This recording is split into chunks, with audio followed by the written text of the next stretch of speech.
সবাইকে সালাম। আগের মাছ ধরা ট্রিপের এই কাঁকড়াগুলো মরে যাচ্ছিল, আর সেগুলো নষ্ট না করার জন্য আমি নারকেলের দুধ দিয়ে একটি সুস্বাদু স্টু তৈরি করেছিলাম। আমি এখানে বন্দরে আছি এই কাঁকড়ার বালতি নিয়ে, যা আমি এক রহস্যময় ভরে তুলেছিলাম। আর যেমনটা আমরা দেখতে পাচ্ছি, প্রাণীগুলো সব ধীরগতির। এর মানে হলো যে শীঘ্রই নষ্ট হয়ে যাবে। এটা মাথায় রেখে নষ্ট হওয়ার আগে আমি তাড়াতাড়ি রান্না করব। আমি ইতিমধ্যেই কাঠ কুড়িয়েছি। এখন আমি নারকেল নিতে যাচ্ছি দুধ বের করার জন্য।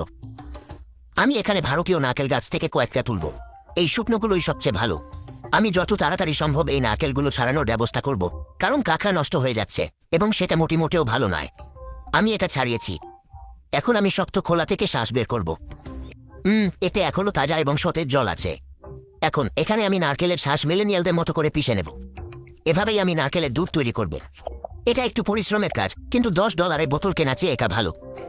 আমি জল দিই, আর এই তো আমাদের প্রাকৃতিক নারকেলের দুধ আছে। এখন শুধু ছেঁকে নিতে হবে এবং তরলটি কাঁকড়া রান্নার জন্য প্রস্তুত। রান্নার কথা বলতে গেলে আগুন ইতিমধ্যেই জ্বলছে।